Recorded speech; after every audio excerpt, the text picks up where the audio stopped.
It's 10 a.m. Let's just get down to it. And it's time for your sports fix. Strap yourselves in, folks. From two guys who have covered the teams you're passionate about for years. We are professionals. This is Jake Scott and Ben Anderson on 97.5 The KSL Sports Zone. Jake and Ben, 97.5 The KSL Sports Zone. Let's get back to the ZBBC and hear from Will Hardy. One, that's a crazy scenario that you just brought up. Like, I don't see a world where that would happen, but it doesn't matter. Like, I'm committed here. I'm under contract here. I told Ryan and Danny and Justin that, I want to be here for as long as I can.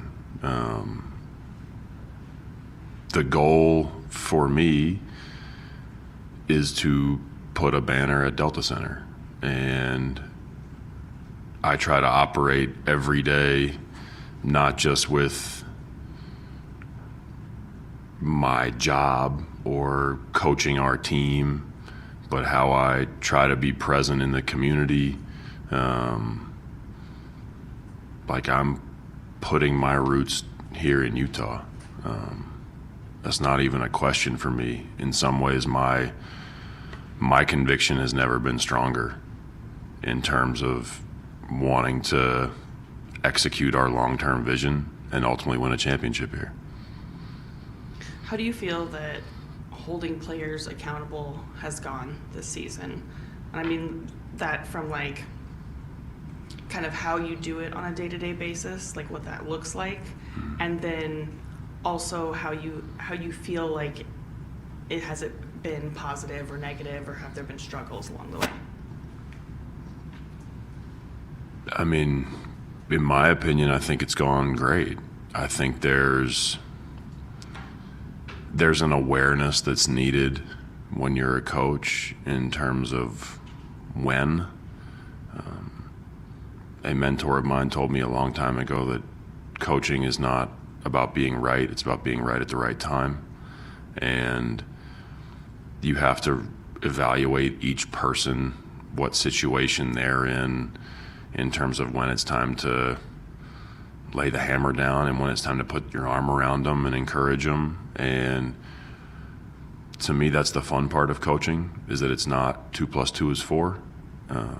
These are human beings. It's a moving target every day. And I think for the most part, it went great this year. I think our players know and feel that ultimately I'm in their corner. It is my responsibility to hold them accountable, though.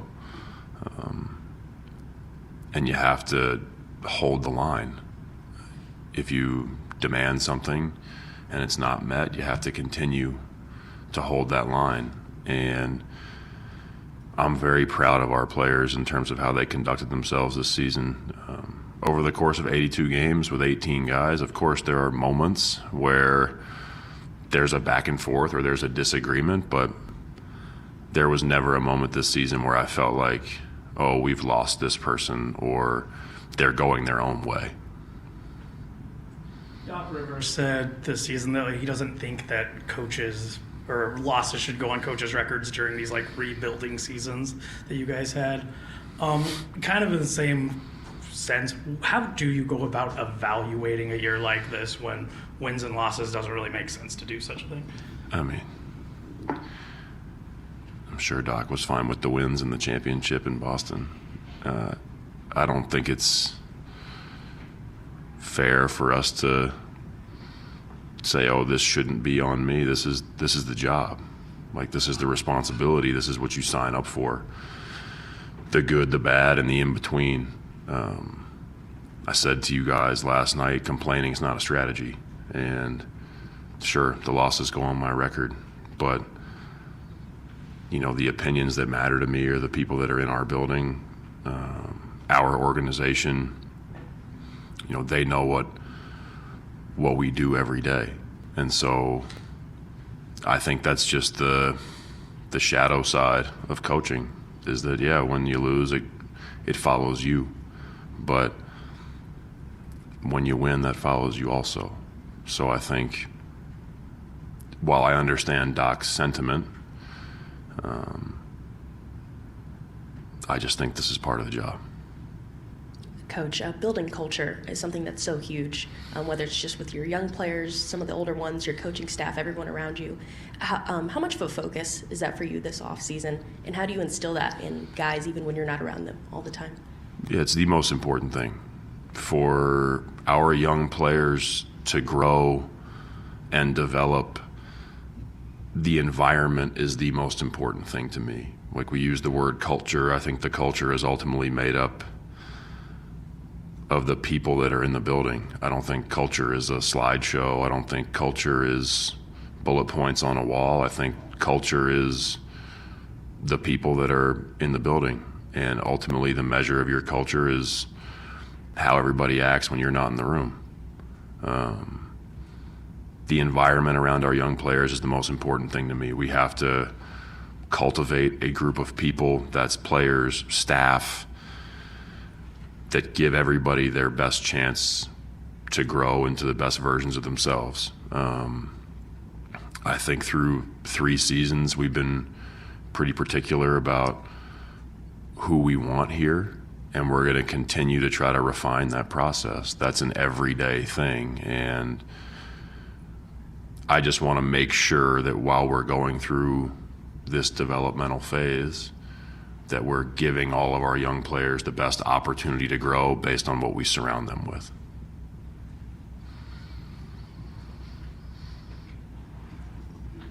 Does the idea of having 4 more rookies come in spike your blood pressure?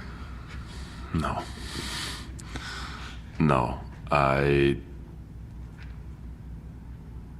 That doesn't bother me at all. I think I have plenty of experience now coaching really young players.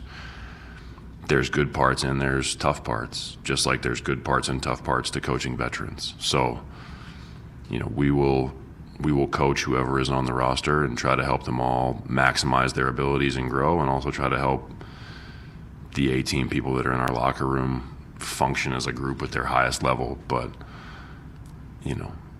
if that's the case, I'm sure there'll be plenty of snarky comments made on Twitter, but that's just the way it goes. I'm going to ask you for the 6 rookies and sophomores. You're going through end of season meetings with them. What are the 1 or 2 priorities you want them to work on this summer? Yeah. So Cody, it's about his body and his physical strength. We also have to do some things to refine his shooting. Isaiah, conditioning has to become a superpower, and then we have to continue to refine his shooting, especially the kind of sit behind 3 off the bounce when people try to go way under in pick and roll. Flip has got to become more solid on the defensive end. He has to be earlier on the defensive end. I think that Flip is used to making plays over the top over the course of his life, and I think at this level we just need him to be a little bit earlier defensively.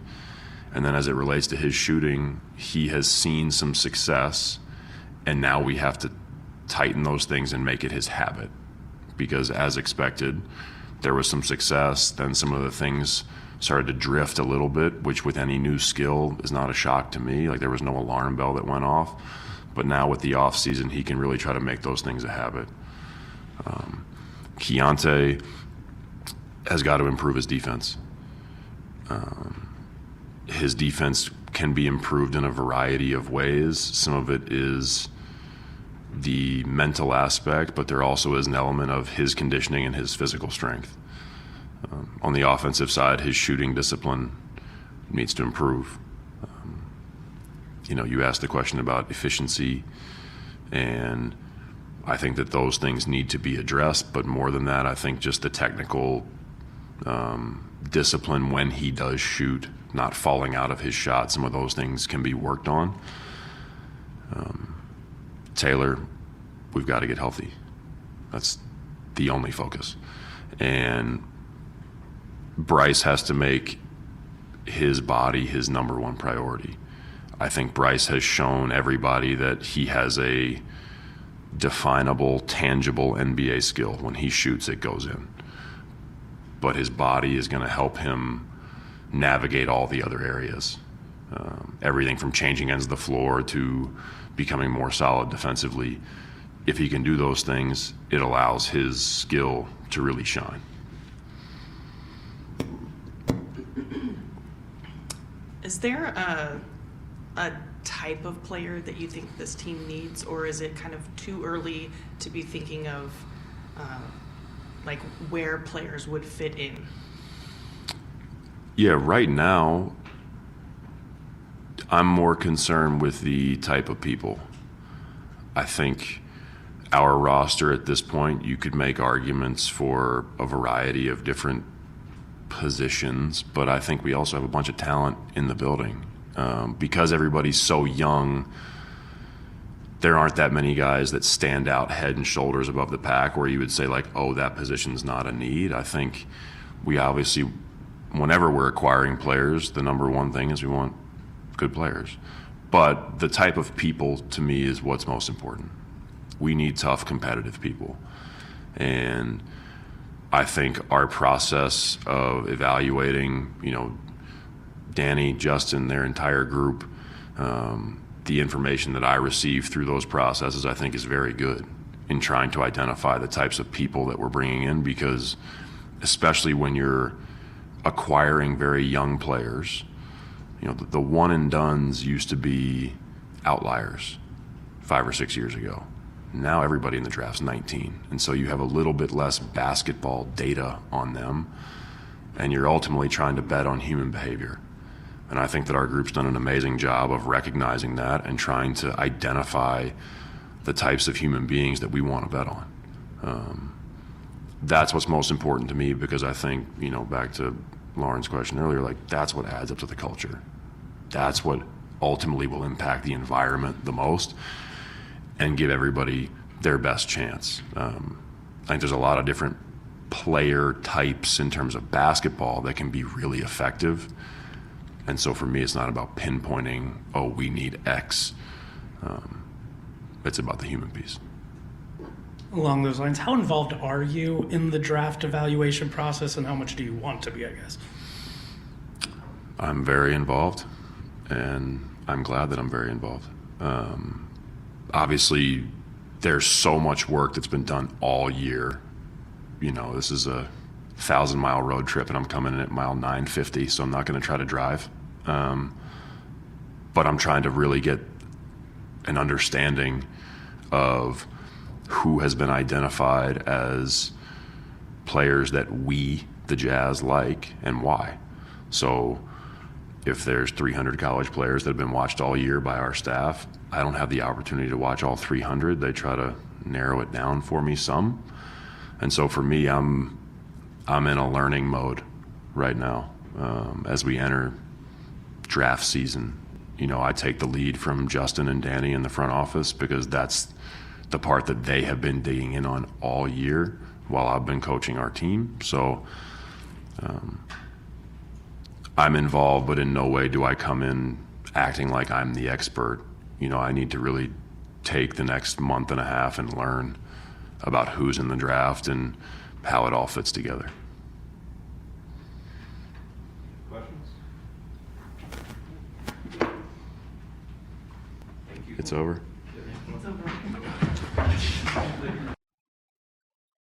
There is Jazz head coach Will Hardy. It is the Jake and Ben Show, 97.5, the KSL Sports Zone. We heard on the station a little bit earlier Justin Zanuck, general manager of the Utah Jazz, as today is what used to be called Locker Room Cleanout Day, Ben, although it's evolved into something else.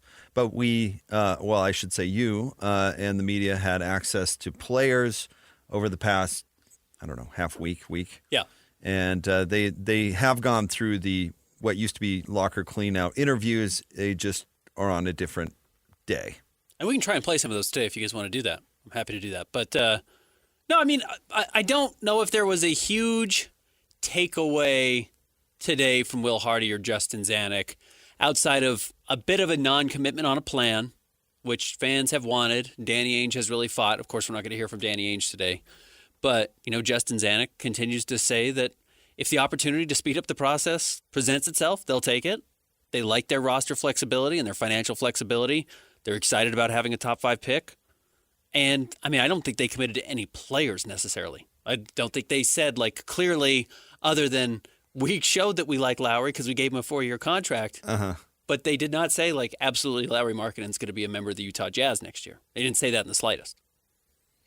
I'm glad you brought that up, what Justin Zanuck said, because I thought that was the most interesting thing that he said. And we can get into some of the developmental stuff with Will Hardy. I thought he was pretty straightforward about what guys need to do to get better.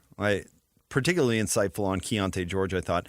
But on that comment you brought up about Justin Zanuck, because I did think that was really, outside of his evaluation of the young players, I thought that was the most insightful thing he kind of got to. Have you ever, I hope I'm saying this right, there's a custom in Persian culture called tarafing. Okay. And it's basically you say no when somebody offers you something, but you're just trying not to be rude. Like, you're trying not to put out your host. So if you came over to my house, I'd say, Ben, would you like some tea? And you'd say no. And eventually you have to offer 3 times, and then the person says yes or whatever. But you have to say no 3 times if you really don't want it. Okay. You know what I mean? And so can you imagine Justin Zanuck telling people, like, the plan is the flexibility? Yeah. Which I'm stealing from Eric Cartman, but I kind of like it. Yeah. Flexibility, Ben. That is the plan. And people over and over again are like, well, what's the plan, Phil? Yeah. Well, the flexibility. Yeah. Well, what's the plan, Phil? Yeah. Well, the flexibility. Yeah. What's the plan, Justin? Well, the flexibility. Yeah. I bet it's maddening. You have to sit like, he's being honest. He's saying the plan is that we have a ton of flexibility. What's the plan, Phil? So if something presents itself, well, we can jump on it. Yeah. If Kevin Garnett becomes available, then we can trade for him. And by the way, flexibility is the plan. That's the right plan. It is the right plan. And I get that that's hard. I get that that is a hard concept to wrap your mind around. It's really not, though. It's so simple that it's hard to grasp. It's so plain and so basic without direction that I think it's hard for people to understand that that's how a company like this would run, the Utah Jazz. But that is the right plan. You have options. You know what your options are. You have different scenarios that you lay out. But you don't control any of the scenarios. Yeah. Even the best thing you have done as far as your plan goes. The clearest, most straightforward plan is you wanted to get a top 5 pick in this year's draft, and you have one. Mm-hmm. You guaranteed that you have one with yesterday's loss and the Washington Wizards win. You are getting a top 5 pick. That's basically as far as you can see into the future. Uh-huh. You can go out and offer Lauri Markkanen to 29 other teams. If Lauri's bad season this year has hurt his trade stock enough, you just bring him back.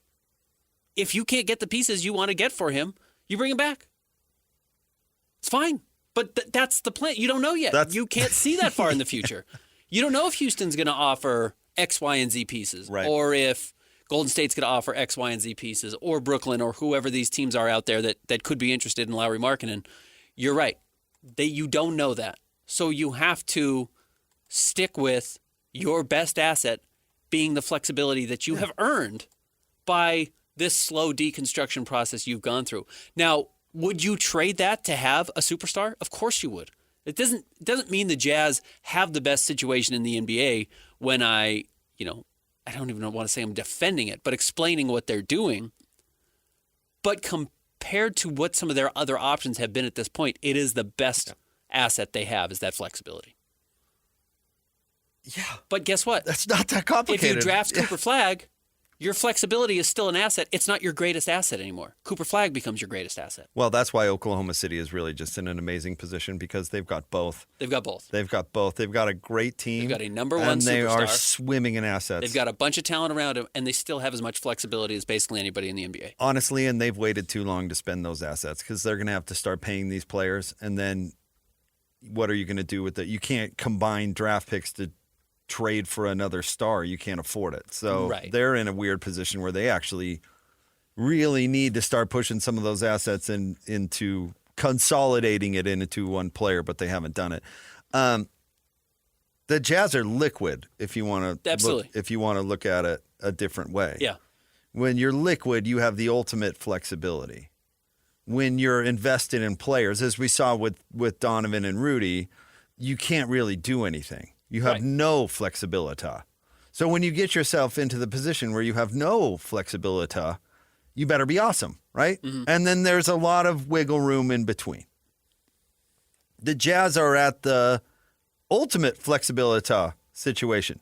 So now what happens? Breaking news, it broke about 10 minutes ago. Budenholzer has been fired in Phoenix. Zeke is making moves behind the scenes. So how many moves does Zeke make this offseason? How deep does that go? Yeah. Do they try to reboot in some way around the stars they have? Do they make the decision that you and I debated on the show at one point before the Jazz moved on from Donovan and Rudy? Do they keep one? Do they keep both? Do they move on from both? Phoenix has that scenario in front of their face right now. Do they keep Kevin Durant? Do they keep Booker? Do they keep both? Do they trade one? Do they trade both? And notice I'm not including the old maid because they would love to move on from the old maid at any second. Yeah. But Bradley Beal probably not going anywhere. Especially because he gets to say whether he's going anywhere or not. So likely not going anywhere. And he, as we know, he loves being the best player on a bad team. So he'll fit right into that role immediately. So what do? So what if Devin Booker is available? Yeah. What if? Right, absolutely. They don't know that. They don't know what Zeke's going to do next. But they're going to be ready if that's somebody that they've identified. Because what does Phoenix need? Picks. They need flexibility. Yeah, that's the word we're talking about. Flexibility. And you have it. Yeah. You can trade flexibility. You can. I know that doesn't seem, again, it's a little bit of a difficult process to understand. Your freedom can be traded. It's a currency in and of itself. An enormous currency right now in the NBA. So, yes, that's what you are waiting for. And look, where you can criticize it is this is what the Jazz have been waiting for 3 years and haven't capitalized on it, right? They have liked having this flexibility post Rudy and Donovan and have not used it to acquire Luka Doncic, who has been moved, or Giannis, which was maybe a pipe dream at this point. They have wanted to have this flexibility to acquire that type of star, and they have said that openly, and they haven't done it. So if there's a criticism that can be leveled at them, I think that's it. Absolutely. But the nice thing is you haven't spent that asset. It has remained sustainable, that flexibility. You do have to use it at some point. Well, they did not have a chance for Luka Doncic because they didn't have Anthony Davis, Correct. who was Nico Harrison's best friend. Right. So there was that. And am I the only one who's so happy that they didn't get Luka Doncic? I think it would have been pretty fun to cover Luka. Absolutely not. He's an unbelievable player. I don't like watching him play. I would not like watching him play on a nightly basis, and the Jazz would have to give their whole franchise to him. They would. Which I would. They would. Which I would find obnoxious. Yeah, the Lakers are. Right. They're already playing that Eastern European trance music or whatever in pregame. Like he's already fired LeBron's DJ. Apparently, there's only one team who wouldn't do it. It was the team he played for, the Dallas Mavericks. Good for them. Good for them. Now, the way they went about it was quite foolish, but I've been this way since that trade went down. I don't blame them. Now, again, the way that they did it is probably not great. Yeah, they whiffed. Yeah, they didn't really maximize that value now, did they? Correct. No. All right, stay tuned. We'll have more Jake and Ben top 3 stories coming up next. 97.5, the KSL Sports Zone. Hey, bro. You hear us every day with our crazy opinions. Hey, what you doing? Well, now it's time to hear from you. Hey, great show. Download the KSL Sports app and fire off your thoughts with the call-in tab on the bottom of your screen. Your show is fantastic. It's the one that captivates me the most. You can tell PK to stop singing. G-Bang! Let Jake and Ben know what you really think of the Jazz. Tell Hans and Scotty about your favorite barbecue spot or what color of tie JJ should be wearing on TV. The best entries will be played on the air. Download the KSL Sports app now and hit the call-in button to let your voice be heard. I think you guys do an incredible job. This is 97.5, the KSL Sports Zone. It's time to break break down the biggest stories of the day. This is the top 3 stories of the day on KSLSports.com. 97.5 The KSL Sports Zone. Jake and Ben, 97.5 The KSL Sports Zone. Want to remind you about Win Ticket Wednesday. Win big every week on the station. This week on Win Ticket Wednesday, you can get tickets to go see Cyndi Lauper August 14th at Utah First Credit Union Amphitheater. Don't miss Cyndi Lauper's Girls Just Want to Have Fun Farewell Tour. Get tickets now at livenation.com or listen to us all day on Wednesday for your chance to win. Time for the top 3 stories of the day, KSLSports.com. Brought to you by our friends at J. Brooks Jewelers. Cherish your love with J. Brooks Jewelers. Explore their expertly crafted engagement rings made from the finest materials. All right, Christian, where do you want to start today? Number 1, thanks to Washington's Bub Carrington and his late-game heroics, the Jazz are guaranteed, at the very least, a top 5 pick. One Nostradamus, Jake Scott, who told everyone, don't worry. You were, what was it, last Wednesday the Jazz beat the Trailblazers, right? And there was panic throughout Jazz tankathon land. All the fans who felt misled that the Jazz would win a game this late in the season, and you maintained your faith that you don't know what's going to happen and anything can happen. And certainly maybe the craziest sequence I've seen on a basketball court this season outside of Colin Sexton's three-pointer followed by a Trae Young half-court shot and Josh Giddey's half-court shot to beat the Lakers. The last 4 minutes and really the last 5 seconds of that Washington Wizards game was unreal. Pretty wild. So, just quick breakdown. The Wizards were up 7 points with 4 minutes to go, 114 to 107. They look like they had this game in the bag, and the Jazz need them to win, so the Jazz control their own destiny of finishing with the worst record. The Wizards promptly give up an 11-0 run. They're down 118 to 114 with 8 seconds left. They inbound the ball, they hit a three with 2 seconds left in the game. The Miami Heat, with 5 seconds left. They hit the three really quickly. Miami Heat call a timeout, advance the ball to half court. On the inbound pass, they throw it right to midcourt, and Josh Christopher, former Jazz man, ironically, grabs the ball, but all of his momentum carries him an inch into the backcourt. So he steps on the half-court line, turnover for the backcourt violation. Wizards inbound the ball with 4.5 seconds left, I think. And Bub Carrington, who had single-handedly lost the 7-0 lead. He took so many bad shots. He had 2 incredibly awful, above the break, just past the ball to the other teammate turnovers that led to layups. Hits the most acrobatic buzzer beater I've seen over 2 Heat players.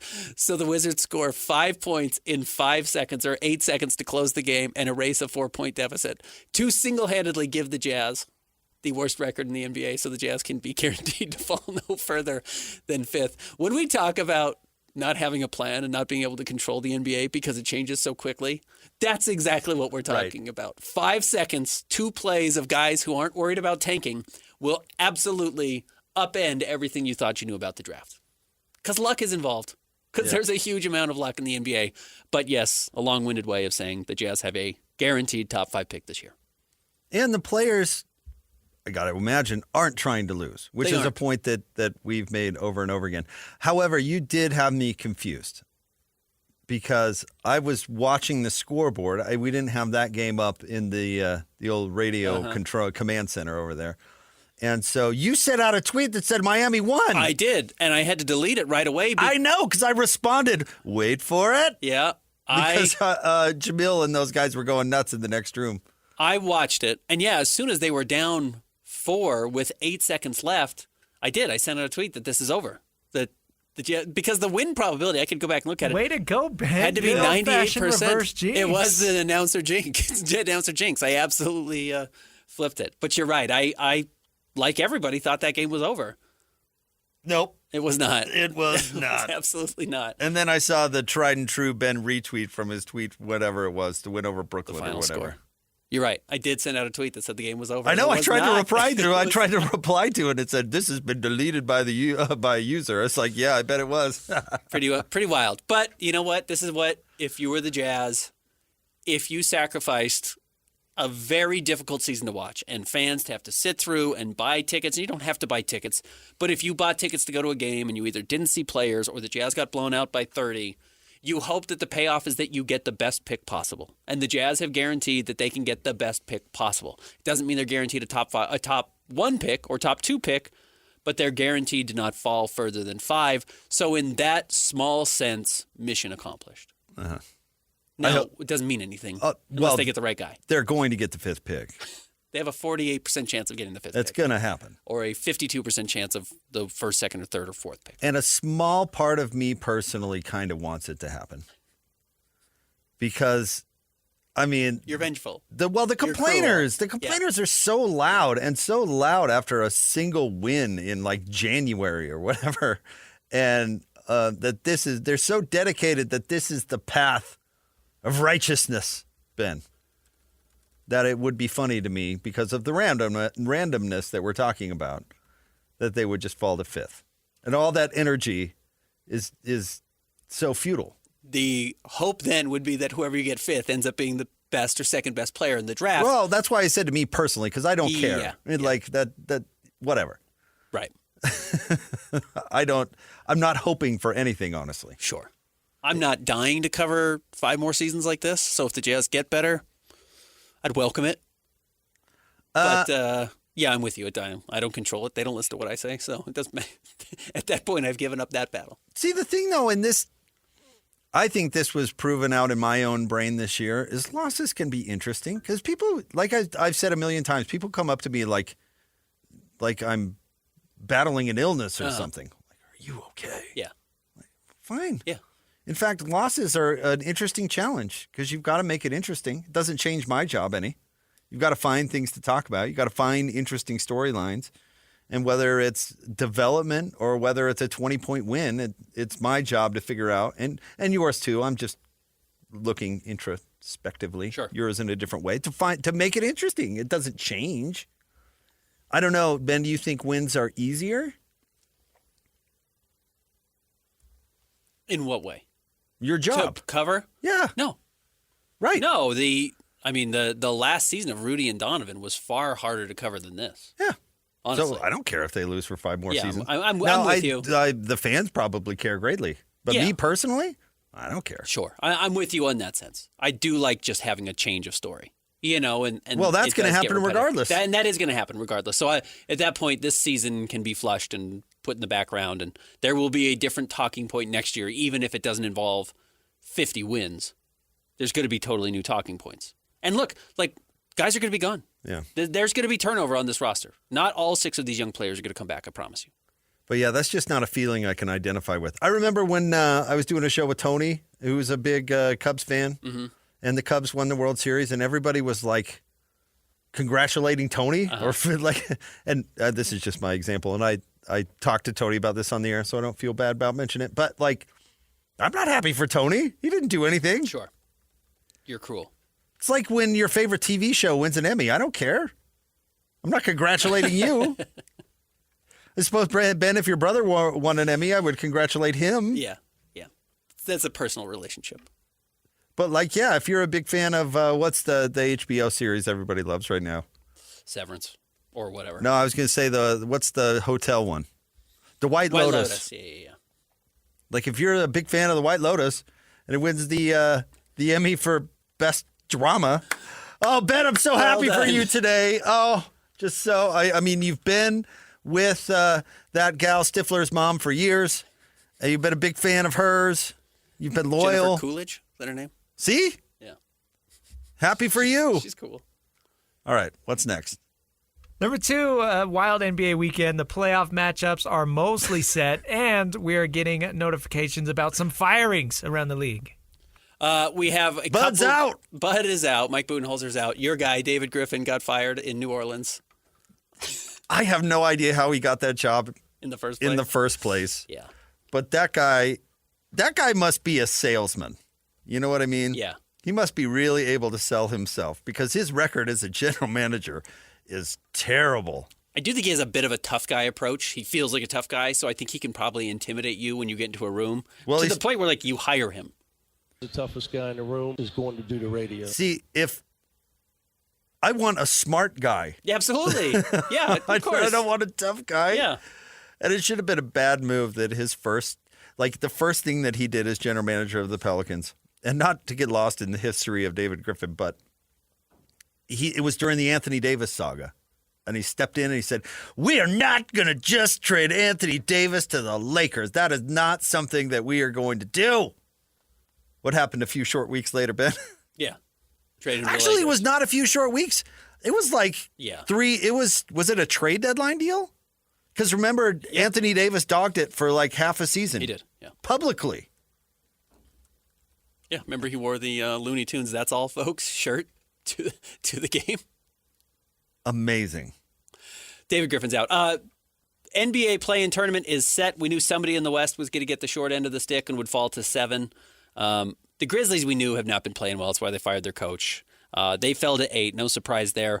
The Golden State Warriors in an absolute classic. Did you have that game on last night? Yep. Or yesterday during the broadcast? A classic overtime game to avoid going to the play-in tournament. The Clippers went on the road and won at Golden State and looked awesome. Kawhi played 47 minutes and was great. James Harden had 39 points. He was great. That was a big-time playoff-like atmosphere. The Warriors are slumping a little bit. I know they were so hot after getting Jimmy Butler, but that was difficult. Locke, our friend David, thinks that actually the 7th spot is where you want to be. If you believe that you can beat the Rockets are a particularly difficult matchup, I think, for Houston. For Golden State? For Golden State, excuse me, because Amen Thompson is going to be really fun to watch chase around Steph Curry for an entire playoff series. That's going to be really cool.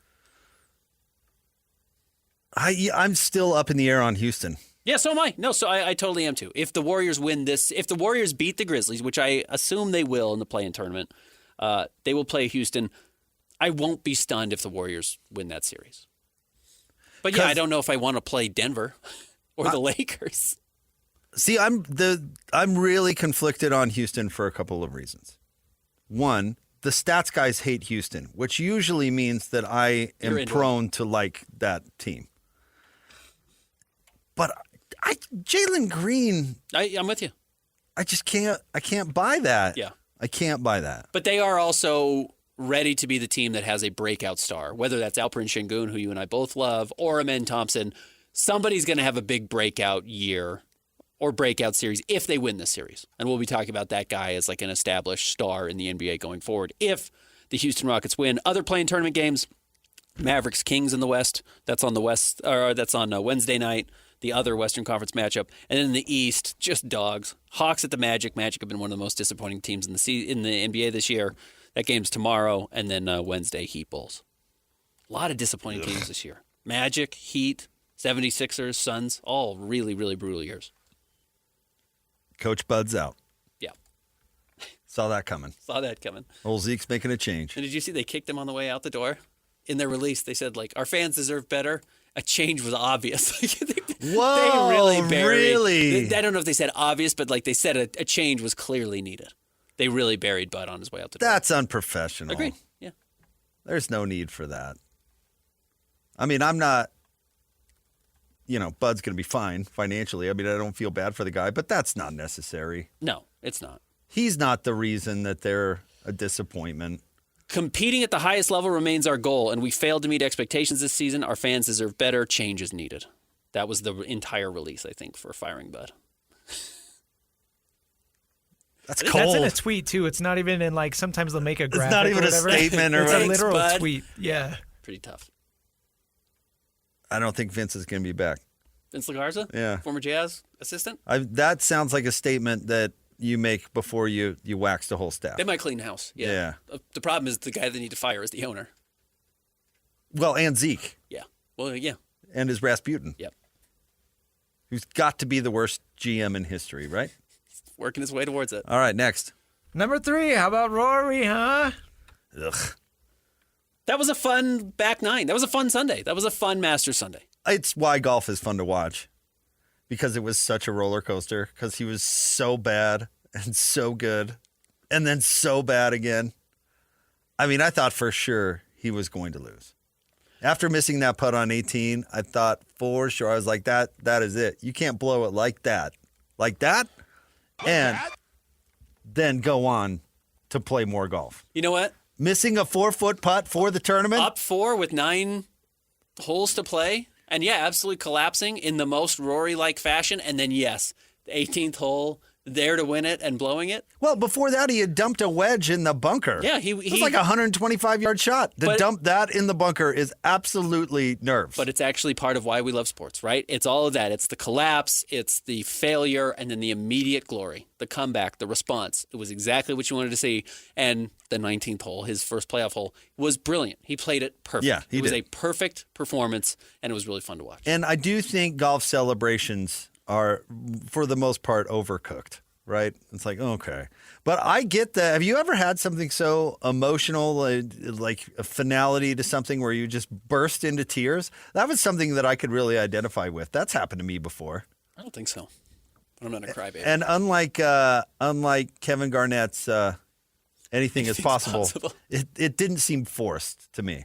Like when Phil jumped 3/4 of an inch off the ground with the most unathletic fat guy leap you've ever seen in your life. Yeah.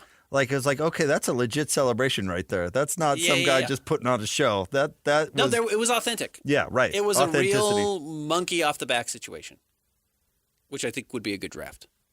Monkey off the back sports moments. But that was a good one. That was great. That it felt real.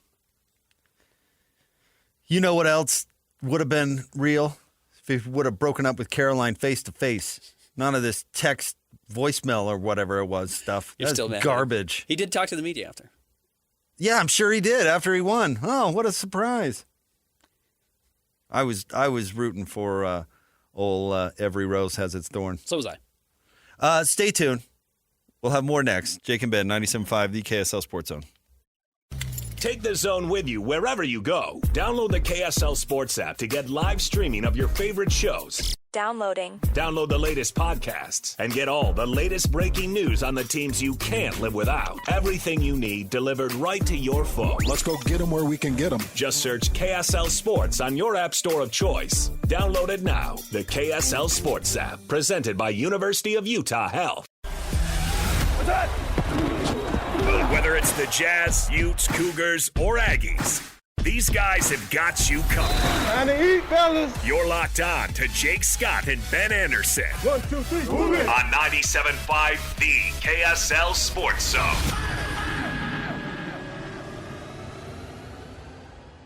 Jake and Ben, 97.5, the KSL Sports Zone. Nominate the youth sports volunteer you know for the Hercules Hero of the Week. Submit your nomination at kslsports.com/contest and listen every Thursday afternoon to JJ and Alex for the winner.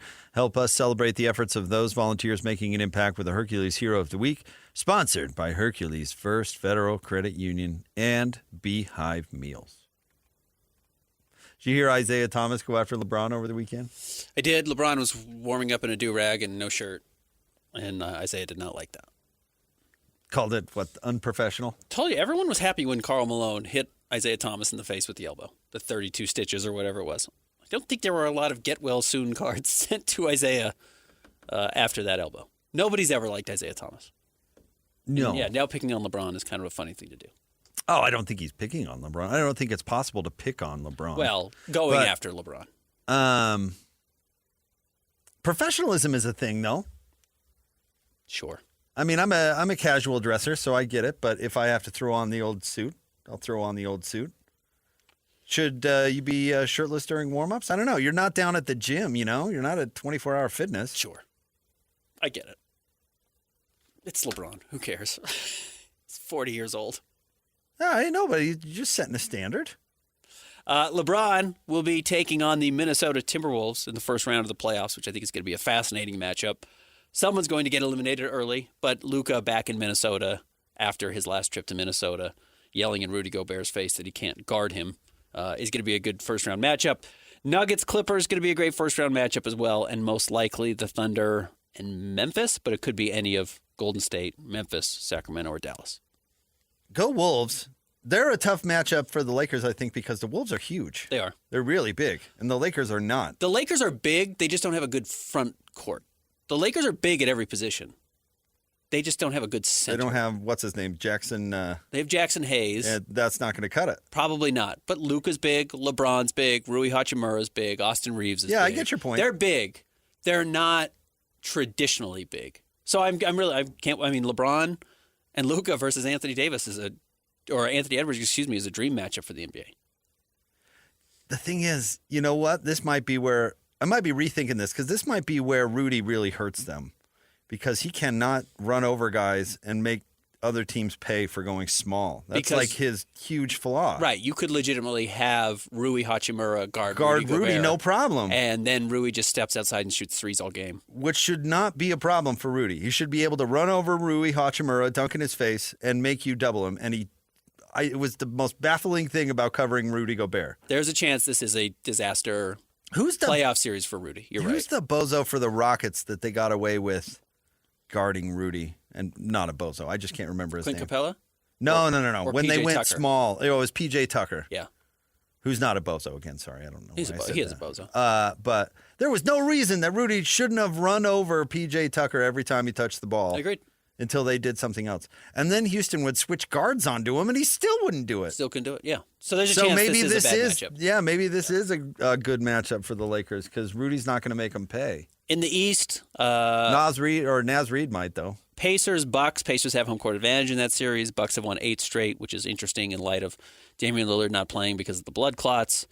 Pistons, Knicks is actually a very cool old school series. Pistons could win the series for sure. Easily. The Knicks stink. Boston will take on one of Orlando or Atlanta, most likely. Well, definitely one of those two. And Cleveland will take on one of Orlando, Atlanta, Chicago, or Miami. East playoffs are pretty unwatchable. Well, Atlanta has a genius as a coach, so that's going to give them the advantage, right? They could beat Orlando in the first round here and then end up facing Boston. But, of course, you just win. You don't play with fire of trying to get a matchup when you're in the play-in tournament. I wonder if teams would rather play Cleveland than play Boston. All right. Atlanta's beat both of them this year. It is what has been traditionally known as Locker Room Cleanout Day, and we do have some interviews for you. Coming up next, you'll hear from Lauri Markkanen and Walker Kessler. Stay tuned. Jake and Ben, 97.5, the KSL Sports Zone. The sports you love, the teams you can't live without. Get a sense of urgency! This is Jake Scott and Ben Anderson on 97.5, the KSL Sports Zone. Jake and Ben, 97.5, the KSL Sports Zone. The Jazz season has come to an end. Jazz lost to the T-Wolves last night. They wrap up the worst record in the league at 17-65, Ben. Worst season in franchise history. Fewest home wins, fewest road wins. I think fewest road wins. Maybe it's not. But definitely fewest home wins. It was a brutal season from that perspective. You really have to work hard to lose that many games. This Jazz team, honestly, what is it if they were trying the whole season? Over 30 wins at least.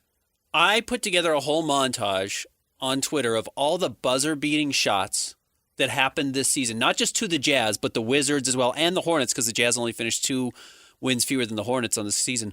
All of the which is the ultimate make or miss, right? When we talk about make or miss, I know you don't like talking about it, but like last second shots are fluky, especially a half-court shot from Trae Young. There were 8 of them, and one of them didn't even include like a shot that came off right after that was actually after the buzzer. It takes so much luck to finish with the worst record, because if half of those go the other direction, the Jazz have the 3rd worst record in the NBA, not the worst overall. So not only do you have to put in the work to be bad, you also need a little bit of luck on your end if your goal is to finish with the worst record in the NBA, because Bub Carrington's going to hit a buzzer beater on the last shot of the season for the Wizards to give the Jazz the worst record in the league. It is really difficult to lose those extra 13 games, and then you need luck on top of it, like you're saying. Oh, and you need to do it purposefully is what I was. I mean, yeah, absolutely. You have to commit to it. You have to commit to. I mean, the Jazz got fined for crying out loud for sitting Lauri Markkanen, and sitting. They didn't get fined for it, but they sat John Collins. They sat Jordan Clarkson. They sat all these guys that they played lineups that had no business even being within 30 of the other team, and the Jazz were playing other teams close. Yeah, absolutely. I mean, you have to work at it to lose 65 games. Really hard. You have to have no shame about it. No shame whatsoever. Yep, and they didn't. I'm surprised by that. Like, it puts into perspective that bozo in Seattle who was writing about Jerry's post John and Carl team where he said they're going to win 9 games or whatever it was. Yeah.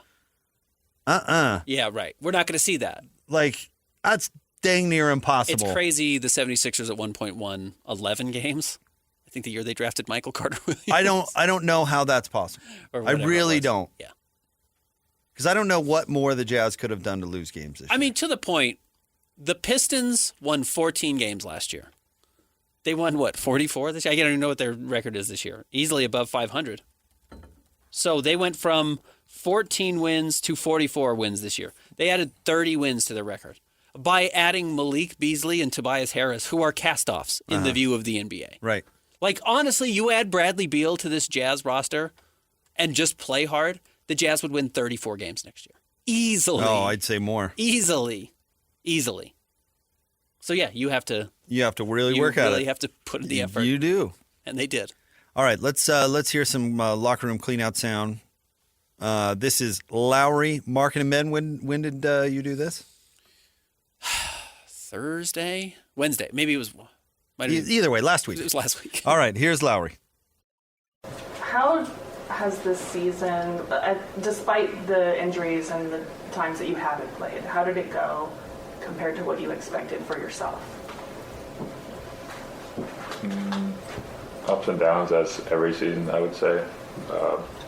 Learn new things about your teammates, more about yourself, and how it was frustrating at times, like just being out and not being able to be out there with teammates and win some more games. Like, it's frustrating, so you learn, give yourself a little bit of grace when you're like doing the right things, but things are not working out, and then just giving yourself a little patience. And so you learn things about yourself, and when you're out there, I feel like just spending time with a lot of the same guys as last year, just getting to know them and learning things and stuff like that. So up and down. You've talked about it, like wanting to try to expand your game and experiment with your game. What do you think you can take out of this year that has worked? And is there anything that you think, like, hey, we tried it didn't work, let's move on with something else next year? Yeah, I think it's just a continuous progress, like a project. It's not going to be perfect overnight. I think I learned a lot, just where do I want to go get the ball, and we worked on a lot with Will and the other assistant coaches, and I think obviously it's not perfect, but I figured some things out, and that's some progress that I can kind of take into the summer and keep working at. So. You use the term patience. With where the team is and just the nature of the rebuild right now, how hard is it then to be patient, I guess, when it comes to just the team in general? It's always hard when you're not winning games, and you just keep putting the work in and kind of not lose your mind about when you do have some of those tough losses, and kind of like still looking at the big picture. And so you just try to keep getting better every day. That's all you can do. So I think there was a root cause of why some of your numbers were down. I wouldn't say one reason. I feel like there's having a successful season individually and team wise, it's tough and hard to do, obviously. So a lot of things have to click. There's some things we can look at the film after we're done, just sit down with Will and kind of see what we can do better next year. And so some days shots are just not falling and stuff. So I wouldn't be too worried about it. I think we had a lot of different lineups, like a lot of goes into it. So obviously just got to watch the film and try to be better next year individually. But I think it's a sum of a lot of things. I think there are some fans who saw the injury report and said, saw back injury and then knee injury and worried if that will impact your future career or even just your off season. Do you think you're going to be at 100% for kind of a healthy, full, productive off season? Yeah, for sure. Like always, take a little bit of time mentally and physically get right, and I trust the people I'm working with to kind of start building up slow. And obviously we have a big summer with national team, and I think I'm excited for that because that's in previous years those are the years I've always felt the best, physically and mentally, to be honest. Like, 'cause you're getting game reps right before the NBA season starts, so that kind of gets me excited for the summer, for being able to play for your country, and then how that's going to lead up into the NBA season. So many people from the outside of the team, like the biggest thing coming for the Jazz, right, is whatever happens in the lottery. How much are you paying attention to like what might happen on lottery night? I mean, I've always been in Finland for that, so kind of excited to wake up in the morning and see what happened. See how the timing goes. Maybe I get to go, maybe I won't. I was there for when I was getting drafted. It was a pretty fun event to be around. There's a lot of former NBA players, and you guys get to see and hang around with. So those are always fun times, but I don't think I'll be paying that much attention. I'm going to be working down in Finland most likely, and so. What does it mean for Finland to host some Eurobasket games? It means a lot. I'm fortunate enough. This is going to be second time we're hosting when I'm playing. So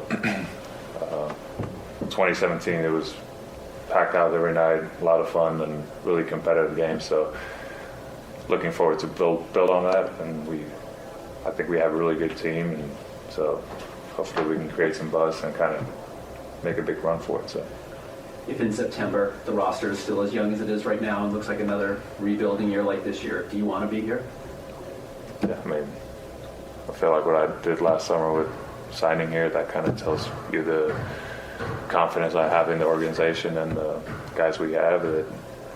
I love being in Utah, so we'll see what happens in summer. There's things that you can't control, but I love being in here and working out with the guys that we have and building this thing as an old guy. You kind of had a break this season from worrying about trade rumors, stuff like that. Are you kind of mentally prepared for that to start up again? Yeah, I feel like this year was kind of a one-off. You know, I'm used to it every year, and then this was kind of so I'm ready for it. It's just a part of the business, and it can happen overnight, and like it did last time for me. So you kind of learn to live with not worrying about like what if. It's just as of right now, today, I'm here, and that's how we're living. And if something changes, then we adjust. But so yeah, I'm ready for it. But it was nice to have a year off of it. So. Being around so many young players this year, I know earlier in the year it's kind of you were open about kind of stepping out of your comfort zone and using your voice a little more. What was that like throughout the whole season, just learning to kind of teach these young guys what was going on?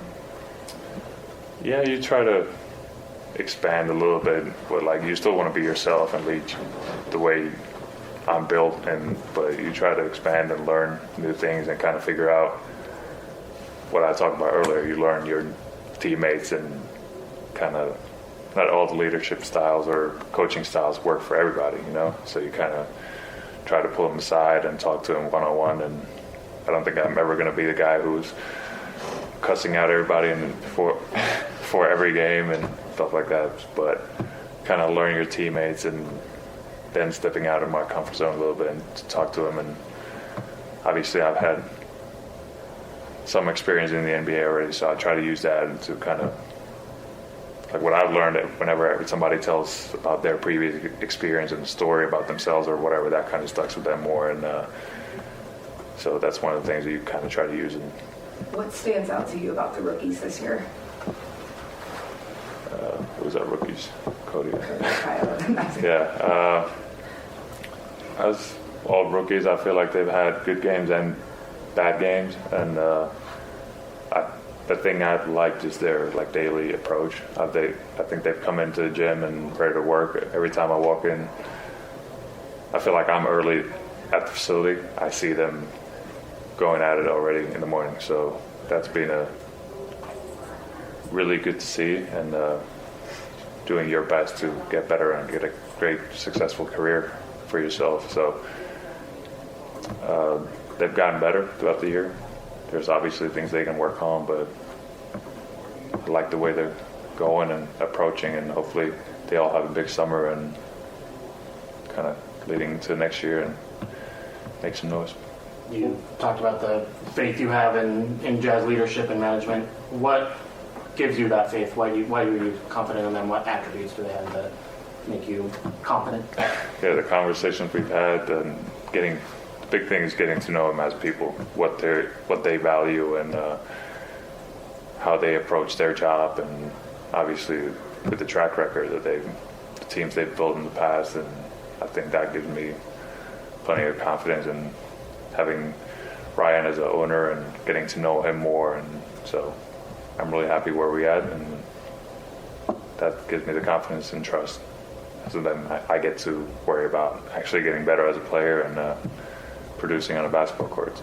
What would you like to add to your game this summer?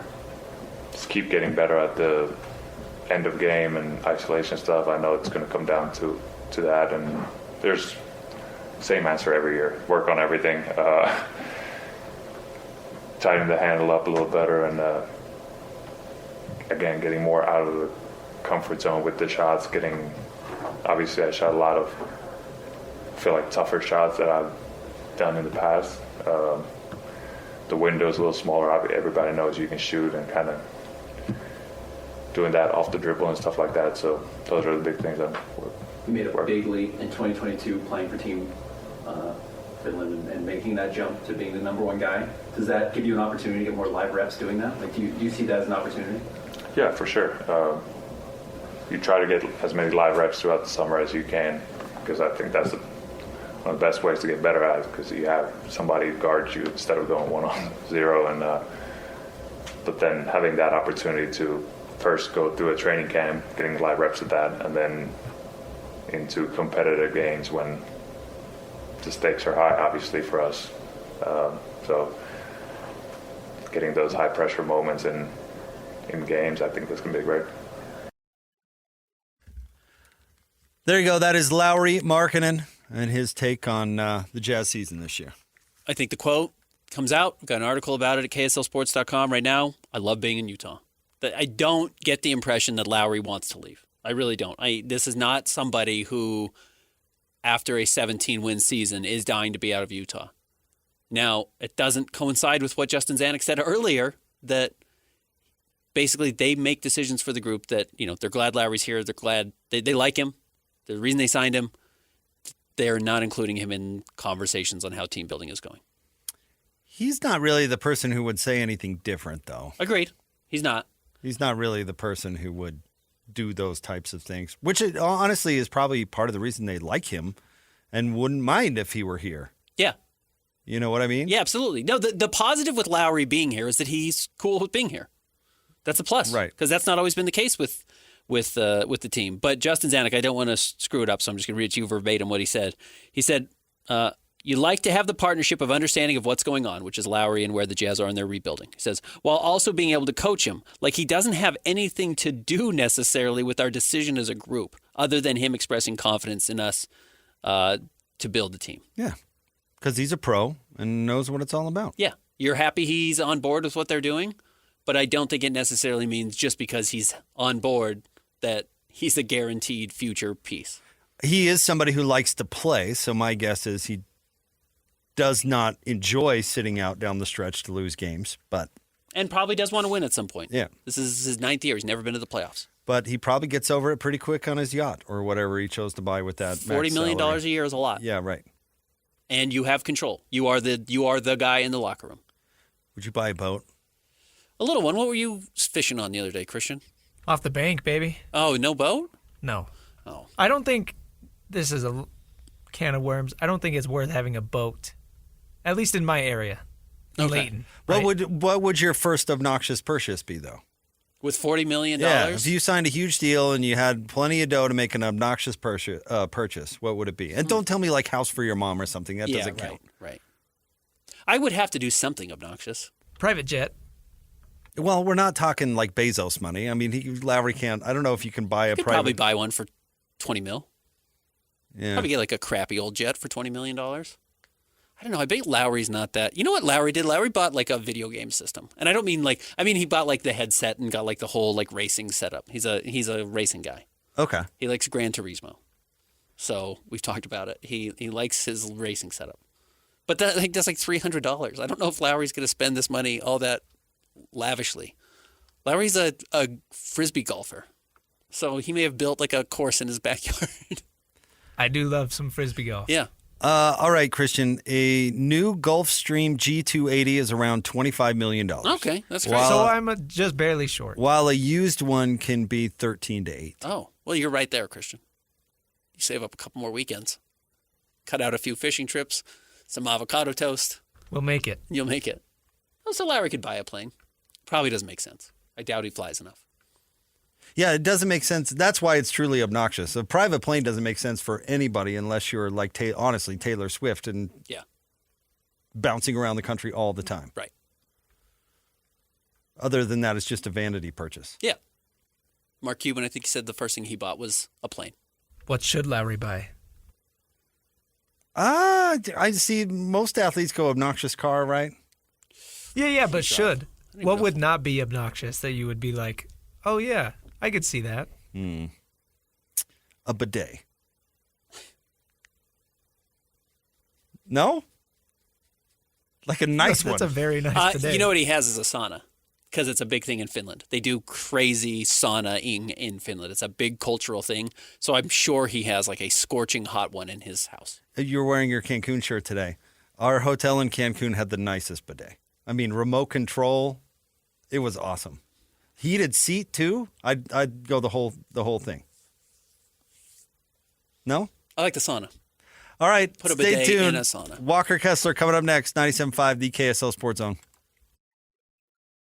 This is DJ and PK. Time to welcome Hans Olsen back to the show. I know with you guys love your food, you love your food analogies. So we're having you on to talk spring football. Now, spring football is to football as blank is to a meal. What is spring football? Because it's not the real deal. It's a total meal replacement shake. And it's a bad mix. It's like a protein powder you order. You think you're going to like it because it says cookie and cream on it. You mix it a couple times and you're like, this tastes like cardboard. This is trash. It gives you the calories that you need. It's hard going down. Eventually you end up throwing the whole bottle out, but it's a meal replacement shake. I think that's the equivalent.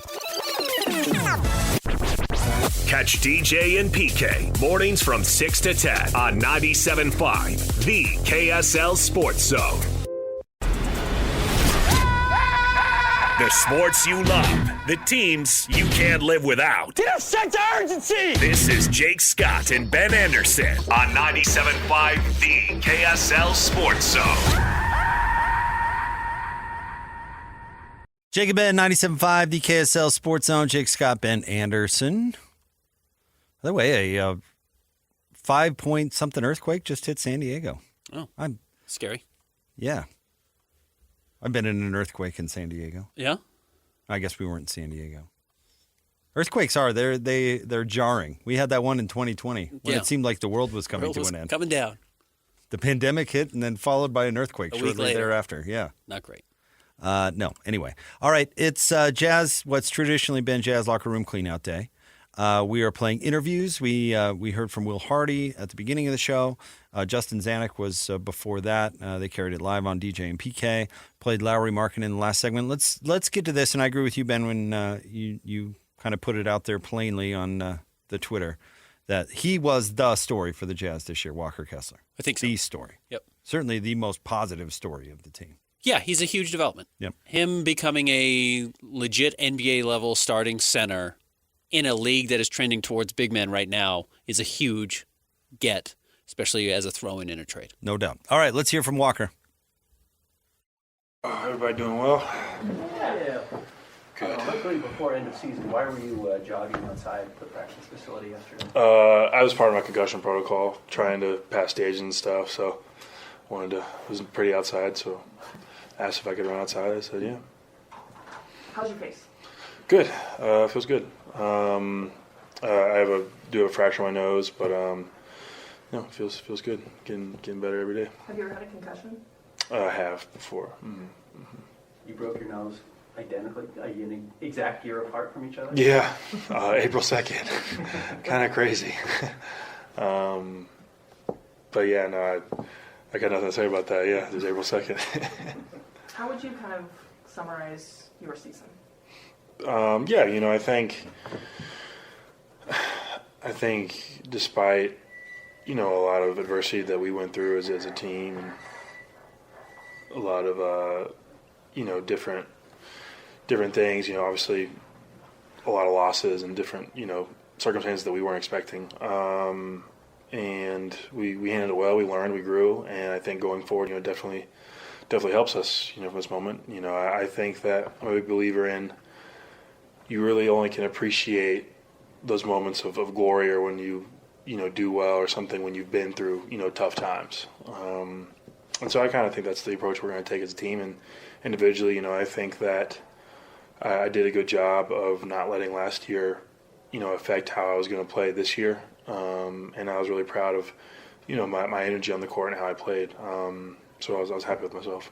Do you think that kind of the work that you put in off season, coming into a year where you did have more success individually, is going to dictate the kind of summer you have this year? I think I'm going to have the same summer I had last year, just because I think that summer gave me such a good jump start into my third year. Golly, my third year. That's crazy. And so it'll be very similar to that, just because I know that helps me, and it helps me to get, that intensity and that work on my body like that, and I'm excited about it. When you were coming into year 2, you said you felt bigger and more athletic, and it felt like that actually really showed up in year 3, maybe more than we saw in year 2. Are there things you think that you were working on this year that may not show up until next season? I think that you could correlate to that, or you can correlate it just me just getting more mature in the league. I think that every year is going to be some improvement, and I think that it's all of the years combined as a culmination. I don't think that specifically one year leads to the next year and leads to that. It's been, it started from when I was a kid. It's always about been improving, and, I'll continue to keep that mentality. Speaking of your third year, now that means going into your fourth year, you would be extension eligible. I know you probably are not thinking contract stuff necessarily, but what are you thinking about kind of your future with the Jazz and potentially extending that? Yeah. I love Utah. I love the fans. I love the coaching staff. I love the people around here. I love the mountains. And I think that this can be a home for me. And so I'm excited to go into negotiations and figure something out. But I love Utah, and I would be very thankful and very blessed to stay here. Where do you think, I guess, has it been hard to stay patient with this rebuild just in general? Yeah, there's definitely frustrating times, just like with anything in life. But, I think that coach and all the players and everyone around, all of us have done a really good job of understanding that just because it's frustrating or hard, whatever, doesn't mean that there's not a reward at the end of it. And so understanding that, we're going to have an opportunity to rebuild and make a team that's a great team for the future, and all these young guys working together and growing together, it's going to be huge. Would you prefer to have an extension signed before becoming an unrestricted free agent, or a restricted free agent a year from now? Yeah, that's a good question. I think that there's definitely, two ways to look at that, depending on the player. For me personally, I haven't really thought about it much, just because I've just tried to get through this year. After this year and getting into the summer, then we'll reassess on, what that looks like. But like I said before, I love Utah, and I would love to have a home here. How much will you be paying attention on draft lottery night? A lot. Yeah, no, a lot. Excited for that, and we'll see what happens. At the beginning of this year, when we started to see how much more improved this season was going to be for you compared to last season, you talked about in the summer working on being more positive and being more grateful. Is that helped? Has that changed your mindset on when we talked about how patient or impatient you are on the rebuild? Has that helped or changed your mindset? Yeah, that's a great question. It's helped drastically. I think that you can always take two approaches to a situation. You can look at it and be like, this is terrible, this is, this sucks, whatever. Or you can be like, look, what an unbelievable opportunity. I'm in the NBA. I'm grateful for that. I have great people around me. I'm thankful for that. And it's definitely helped me. It's helped me on the court, helped me off the court. And it's definitely helped my patience as well. Is Will a good coach? Will's a great coach. I was fortunate enough I've been with him since his first year as a head coach, so we've kind of grown together in that way a little bit. But I think, I could talk about the X and O's. Obviously, y'all know that. He's very intelligent. But more just about the person. Coach is someone that cares about each individual player and actually gives effort to make sure you're okay off the court, on the court, checking in. Like, he has an open door policy. You come in his office whenever you want. And obviously I haven't been on another team before, but I've heard, stories about other teams that's not necessarily like that on every team. So Coach is great. I'm extremely thankful for him, and the staff that he's put around him are fantastic, and they're phenomenal. Do you think that he holds you guys accountable? No question. He does, but not only will he hold us accountable, he'll hold himself accountable as well. He is not afraid to say, hey, that was my bad, or that was my fault. And I'm sure y'all have seen in the media, after games, stuff like that. He's not so high and mighty or ego that he's not going to admit when he messes up. And as a player, seeing someone that can take responsibility for, messing up, it kind of makes us a player, well, I don't have an excuse. I got to hold myself accountable as well. And so it challenges us to be better. He also, I don't think in 3 years he's ever, quote unquote, thrown any players under the bus. No, I've never. How nice is that to have a coach that kind of? Yeah, he has all our backs. Like I said before, he cares about each individual person, and that includes having our back in the media, and he does a great job of that.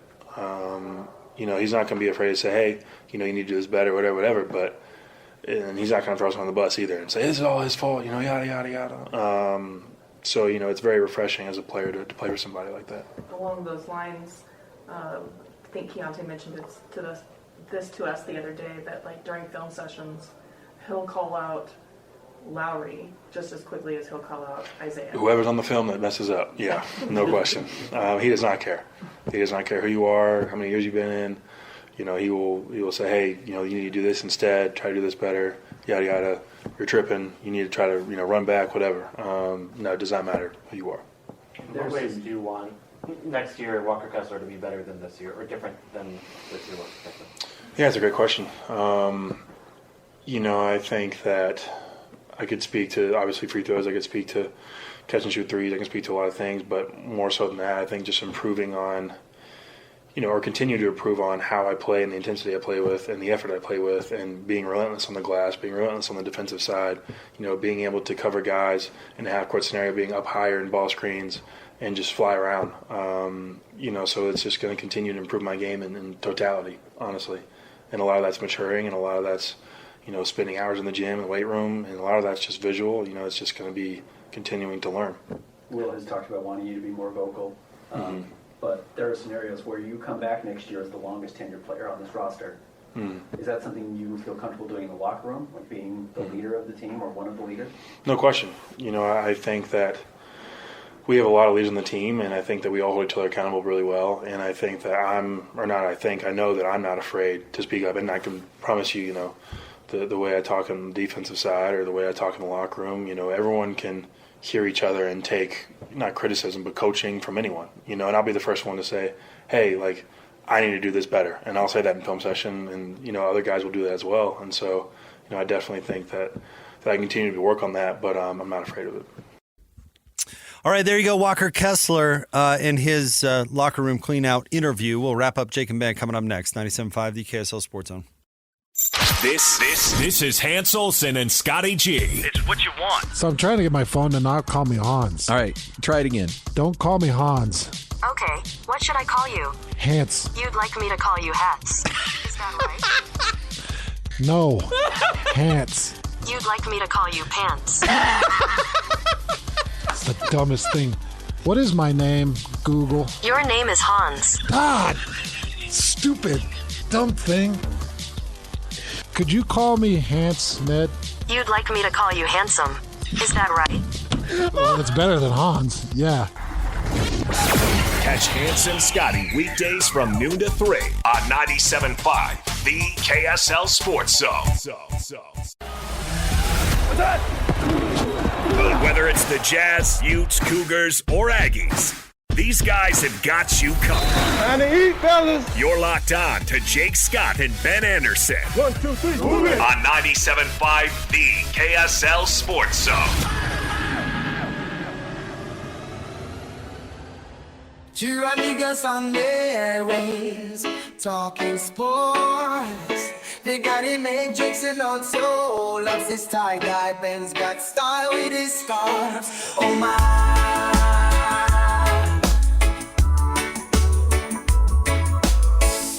Jake and Ben, 97.5, the KSL Sports Zone. This segment brought to you by Peach Doors and Windows. Amazing home transformations begin with Peach, where 5-star reviews are the norm. Call them today for your free in-home estimate, 801-566-1255. Peach Doors and Windows. A couple of news and notes that we have not talked about because we've been so heavy with the Jazz this year. Kanon Catchings is committed to Georgia, so he's going to have a chance to play at I don't know if I'd say a good SEC school, but an SEC school nonetheless. The Peach program. Yeah.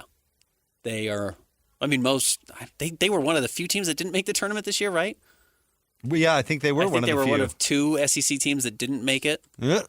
Was Mississippi State the other one? I think it was. But they did produce Anthony Edwards. So they got that going. I get the idea of maybe trying to go and replicate that a little bit. So, and then Utah. Seemed like the announcement was that they've finalized their staff. You know, with all the additions we talked about on Friday with Alex Jensen, they talked about how much now they can shift their attention to recruiting. And notably, Andre Miller is not on the staff. I think that's an interesting development because I think a lot of people thought that was going to happen. Deal. Yeah. And maybe it still will, but it certainly hasn't. All right. Coming up next, Hanson, Scotty G. We will talk to you tomorrow on the Jake and Ben Show. Thanks, Christian. 97.5 DKSL Sports Zone.